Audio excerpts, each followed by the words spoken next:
로마서 8장에서 로마서 말씀에서 아주 우리의 마음에 심령에 은혜와 생명이 되시는 말씀들이 참 많이 있는데, 저희가 로마서를 읽으면서 그런 말씀들로 인하여서 큰 힘을 얻게 되는데, 이 8장은 어마어마한 말씀들이 너무 많은 것 같습니다. 우리 영이 숨을 쉬게 해주는, 우리에게 힘이 되어 주시는 말씀과 약속으로 우리에게 도전하여 주시는데, 오늘은 아무것도 끊을 수 없겠다, 아무것도 하나님과 우리 사이를 끊을 수 없고 아무것도 하나님과 우리 사이에 들어올 수 없겠다, 이렇게 말씀하신 하나님의 선포, 바울을 통해서 우리에게 들려주신 하나님의 약속, 우리 이 말씀을 우리 같이 붙잡고 하나님 오늘도 우리에게 하시는 일들 함께 살펴보고 싶습니다. 성령님께서 우리를 도우신다라고 우리가 8장에서 계속 배우고 있습니다. 묵상하고 있습니다. 우리에게 복음으로 일어나는 두 가지 사건, 하나, 우리에게 생명이 생겼다. 전에 느낄 수 없었던 것들에 대해서 우리가 느끼고 예수 그리스도의 부활에 동참하여 전혀 다른 세상, 전혀 다른 은혜에 대해서 눈이 열리게 됩니다. 또 하나, 우리에게 놀라운 관계가 생겨요. 이 관계는 하나님을 아버지라고 부를 수 있는 친밀감을 중심으로 해서, 사랑을 중심으로 해서 하나님께서 우리에게 아버지 되셔서 우리의 모든 것을 알고 계시고 붙잡아 주신다. 이것이 예수님을 통해서 일어나게 된, 놀라운 십자가를 통해서 일어나게 된 복된 소식의 핵심이에요. 그런데 이와 같은 일을 가능하도록 하게 해주시는 것이 성령님이에요. 이런 일들을 가능하게 하시는 실제 힘, 능력, 우리에게 그런 것을 누릴 수 있도록 이끌어 주시는 하나님의 개입하심, 영광, 이런 일들이 성령님을 통해서 우리에게 일어나고 있습니다. 그리고 오늘 우리가 읽었던 이 본문 말씀은 어제 성령님께서 우리를 도우신다라는 말씀에 아주 구체적이고 우리가 누려질 수 있고 느낄 수 있는, 누릴 수 있는 영역들에 대해서 도전하고 있어요. 우리에게 허락하신 생명은 하나님과의 변하지 않은 관계를 중심으로 해서 이루어지게 됩니다. 하나님은 우리가 분명한 확신 위에 거하기를 원하세요. 이게 은혜라고 싶습니다. 첫 번째로 우리가 그 은혜, 그 도전에 같이 마음을 모아서 살펴보고 싶은 것은 아무것도 막을 수가 없어요. 32절로 35절까지의 말씀을 보면, 자기 아들을 아끼지 않으시고 우리 모두를 위하여 내주신 분이 어찌 그 아들과 함께 모든 것을 우리에게 선물로 거저주지 않으시겠습니까? 하나님께서 택하신 사람들을 누가 감히 고발하겠습니까? 의롭다 하시는 분이 하나님이신데 누가 감히 그들을 정죄하겠습니까? 그리스도 예수는 죽으셨지만 오히려 살아나셔서 하나님의 오른쪽에 계시며 우리를 위하여 대신 간구하여 주십니다. 누가 우리를 그리스도의 사랑에서 끊을 수 있겠습니까? 환난입니까? 곤고입니까? 박해입니까? 굶주림입니까? 헐벗음입니까? 위협입니까? 또는 칼입니까? 이렇게 묻고 있습니다. 하나님께서 우리를 의롭다고 하셨다. 하나님께서 우리를 죄 없다고 여겨주셨다. 그런데 누가 우리의 연약함과 죄를 들어서 하나님 사이의 관계를 끊을 수 있겠는가? 누가 죄를 들어서 우리를 정죄할 수 있겠는가라고 오히려 바울을 통해서 하나님께서 우리에게 묻고 계신다고 싶어요. 내가 괜찮다고 했는데 누가 내 자녀를, 누가 나의 사람을 그렇게 나의 이야기로, 나의 방법으로 정죄할 수 있겠느냐? 이것이 우리의 자격과 관련된 것이라는 생각이 들었어요. 하나님과의 관계와 관련된 것이라는 생각이 들었습니다. 하나님과 회복된 관계 안에서 우리가 누릴 수 있는 놀라운 은혜는 뭐냐면 자녀됨의 특권이에요. 자녀됨의 특권. 우리가 자녀이지 두려워하지 않습니다. 겁내지 않아요. 이것이 하나님으로부터 우리에게 이르는 은혜를 설명해요. 하나님께서 우리에게 허락하여 주셔서 누구도 이 관계를 끊을 수 없어. 그리고 바울이 또 하나 주목하고 있는 것은 뭐냐면, 그렇게 하나님께서 우리에게 주신 그런 관계와 허락하심에 대해서 우리가 주목하고 나니까 또 하나 하나님께서 우리에게 이루신 것 외에 우리가 실제로 경험하게 되는 많은 어려움들도 있어요. 예를 들어서 그리스도의 사랑에 대해서 환난, 곤고, 그리고 박해, 굶주림, 헐벗음, 위협, 칼, 이런 일들은 우리의 마음속에서, 우리 주위에서 하나님께로부터 온 것이 아니라 세상에서부터 우리에게 오는 것이잖아요. 우리가 그런 것들에 대해서 아무것도 끊을 수 없다라고 이야기합니다. 이것이 제게는 되게 깊이 오래 묵상하게 됐어요. 왜냐하면 하나님께서 우리의 자격, 누가 너희들을 죄인이라고 이야기하겠느냐라는 것은 하나님께서 우리에게 허락하신 일이라면 위협과 칼이나 곤고함, 두려움 이런 일들은 우리 마음속에 사실 다가오는 것들이잖아요. 우리가 연약해서 평상시에도 우리에게 이게 이것 때문에 무너진다라고 연약하다라고 생각하는 경향들도 저는 있는 거 아닌가라고 사실 생각이 들었거든요. 우리가 세상에서 어려워하고 힘들어하는 이유들 가만히 세어보면 뭐 따라가 보면 위협이고 따라가 보면 우리를 향한 뭐 어려움들, 역경들이 장애물들이 있어서 우리는 그걸 연약하게 여전히 영향을 받고 있는다라고 생각하는데 바울은 너무 깔끔하게 아무것도 우리를 하나님 주님과의 사랑에서 끊을 수 없다라고 이야기하고 있으니 이것을 바라보면서 제 삶에 깊이 질문하게 되더라고요. 정말 그런가? 정말 그런가?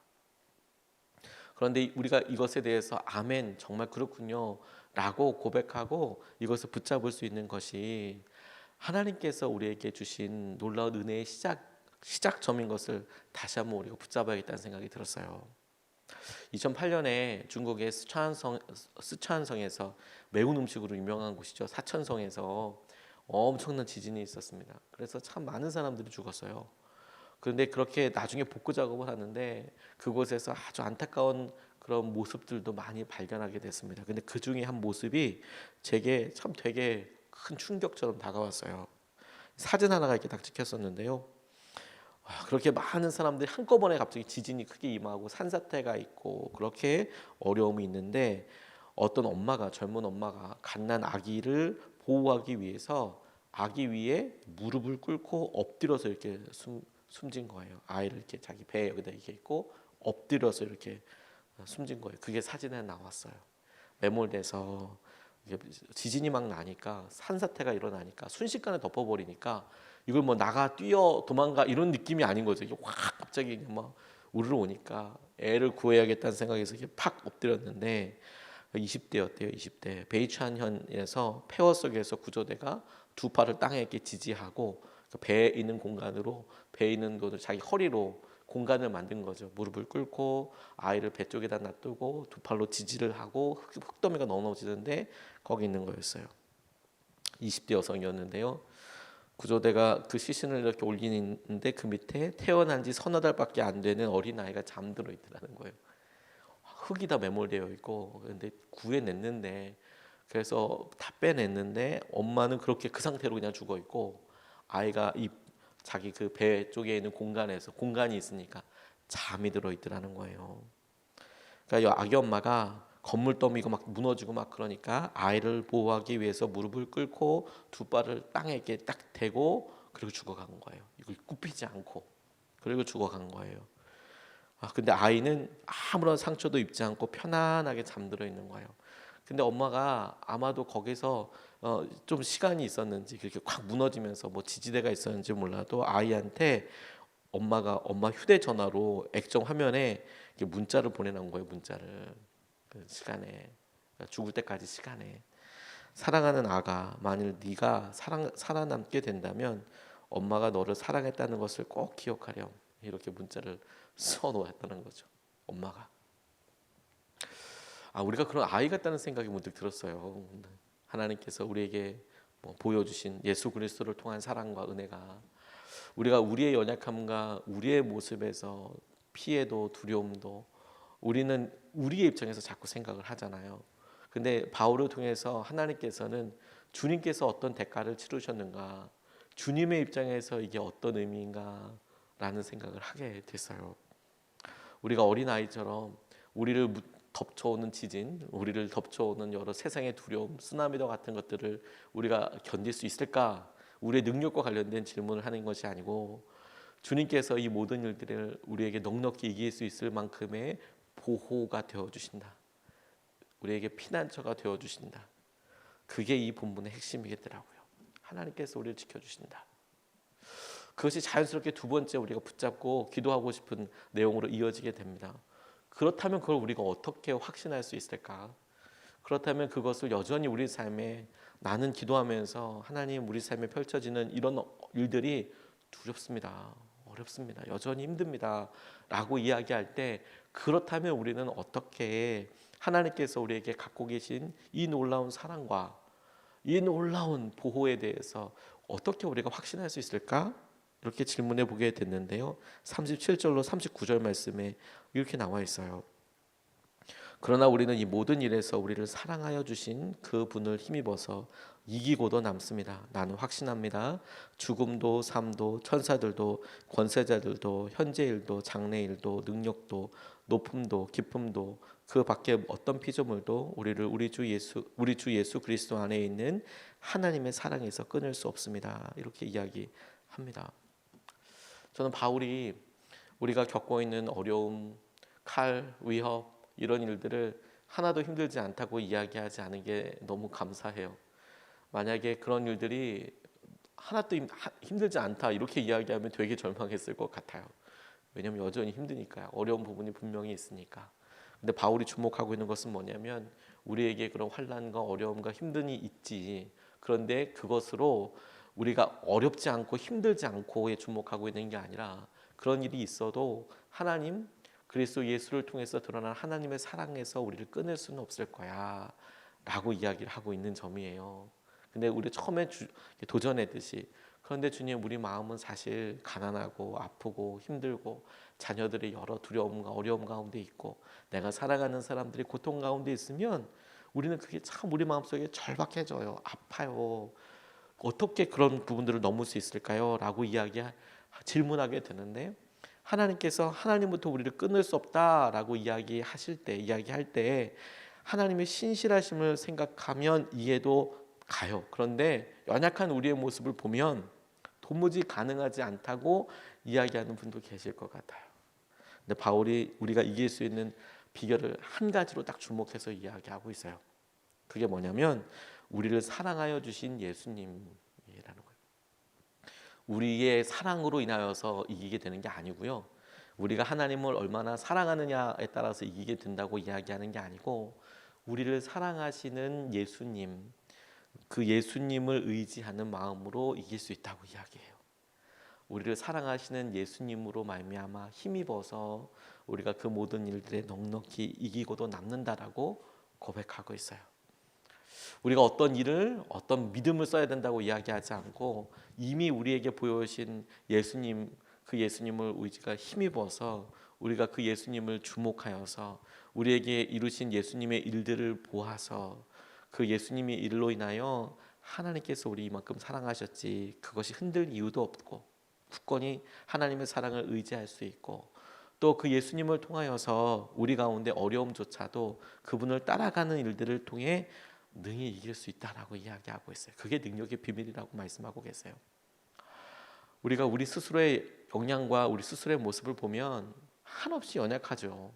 뭐가 변했나 싶을 경우들도 있어요. 도대체 뭐가 바뀐 거야? 그러죠? 그런데 여러분, 우리에게 뭐가 바뀐 게 중요한 게 아니고요. 우리 스스로가 느끼는 우리 자신의 변화, 거기에 주목해야 될 게 아니고 우리를 위해서 하나님께서 치르신 그 일, 그게 뭔가에 대해서 계속 주목해야 한다는 거예요. 우리가 지난주에 노아에 대해서 같이 말씀 묵상했습니다. 주일날. 노아를 보고 그리고 노아 심판 이후에 하나님께서 세상에 대해서 이렇게 말씀하셨어요. 세상에 생각하는 것들이 다 사람들이 악하다, 온통 악하다 이렇게 말씀하셨거든요. 근데 그와 같은 이야기를 홍수 심판 전에 말씀하신 것은 이해가 가잖아요. 그런데 노아 홍수를 경험했단 말입니다. 이미 죄를 심판하셨단 말입니다. 그리고 지금 이 세상에는 노아와 노아의 가족들밖에 남아있지 않아요. 8명이 남아있어요. 근데 그 8명을 대상으로 이렇게 하실 때 하나님이 똑같은 말을 다시 한번 하세요. 다시 이야기하세요. 세상에 사람들이 생각하는 게 다 악하다. 어려서부터 다 악하다. 이렇게 말씀하세요. 심판을 겪고 난 이후인데도 똑같이 말씀하신다고요. 죄 때문에 이미 사람들이 다 죽었는데 그런데 하나님 똑같이 주목하고 말씀하세요.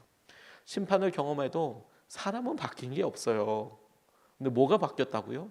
하나님의 마음이 바뀌었어요. 하나님의 태도가 바뀌었어요. 심판으로 계속 이야기를 이끌어가지 않으시겠다. 기회를 주시고 하나님께서 우리에게 행하시는 은혜로 일을 행하시겠다. 이렇게 말씀하고 계시는 거잖아요. 로마서가 우리에게 분명히 말씀하시는 것이 무엇이냐면 하나님께서 예수님을 통하여 보여주신 이 일을, 그 분을 힘입어서 우리가 이 모든 일에 이기고도 남게 되는 걸 네가 보게 될 거야. 우리가 주님을 의지하고 그분이 하신 일을 보게 될 때 네가 그런 것을 이기게 될 거야. 이렇게 말씀하신 거예요. 제가 참 좋아하는 믿음의 어떤 이야기 중에서 이런 이야기가 있습니다. 어느 가정이 이렇게 있는데, 행복한 가정에서 살고 있는데 어느 날 형이 배가 아프다고 막 그러더래요. 배가 아프다고. 근데 아이들 키워보셔서 다 아시겠지만 아이들이 밤에 아프면 사실 해줄 수 있는 게 별로 없어요. 병원에 데리고 가도 밤에 아이들 해줄 수 있는 게 별로 없어요. 다 배 아프다고 그러거든요. 그러니까 뭐 당장 와서 뭐 찍어보고 뭐 이럴라 그러면 뭐 의사 선생님들이 오고 뭐 좀 이렇게 날이 밝아야 뭔가 좀 구체적으로 할 수 있지, 밤에 응급실에 데려갈 수는 있지만 이게 피나고 뭐 이런 게 아니면 사실 딱히 해줄 수 있는 게 많지 않습니다. 근데 배가 아프다고 막 그러니까 아빠가 조금만 참아보자고, 우리 해 밝으면 병원 가자고 그렇게 계속 아이를 얼렀대요. 근데 아이가 많이 칭얼거리고 아파하고 그러니까 이 아빠도 하루 종일 밤새도록 이제 안아준다고 잠을 한숨도 못 잤어요. 근데 애가 점점 아파오다 보니까 이거 병원에 가야 되나 고민을 많이 했겠죠. 그래도 조금만 더 참아보자, 조금만 더 참아보자 이렇게 하다가 정말 밤을 꼬박 새우고 아침에 병원 열자마자 바로 뛰어 들어갔어요. 그래서 아이가 아프니까 밤새 한숨도 못 잤다고. 그런데 봤더니 아이가 이제 급성 맹장염이었던 거예요. 그리고 맹장이 터졌고 복막염이었던 거예요. 그래서 손을 쓸 수가 없었대요. 부모가 그걸 알았겠어요? 몰랐죠. 아파하는데 힘들어하니까 밤새도록 잠 꼬박 못 자고 이렇게 있었다니까요. 근데 그 일로 인해서 첫째가 그렇게 죽었어요. 아들이. 얼마나 기가 막혔겠습니까? 그 아빠는 또 어떻게 자기를 탓했겠어요? 이거 어떻게 해야 되나 싶지 않았겠습니까? 부부 사이가 급격히 나빠지기 시작했대요. 엄마는 그 이야기만 나오면 막 울고 부부 싸움을 하게 되는 거예요. 그리고 아빠도 그 일로 인하여서 알코올 중독자가 됐어요. 내가 죽인 거나 다름없다고 그런 생각, 자책을 하게 된 거죠. 그래서 술이라도 먹지 않으면 어떻게 해볼 수 없겠다는 생각이 들었나 봐요. 그러니 그 가정이 막 파국으로 치닫죠. 엄마는 화병으로 일찍 죽게 됐고요. 아빠도, 남편도 직장을 잃어서 그 마을을 떠나게 된답니다. 보통 이런 경우라면 우리가 대충 그 가정의 끝을 알잖아요. 근데 동생이 한 명 있었대요. 형이랑 동생이랑 두 형제 동생이. 근데 그 일이 다 잊혀질 무렵에 그 동네 한 젊은 가정이 뭐 한 십수년이 훨씬 지나서 젊은 가정이 이사를 왔는데 참 단란한 가정이다.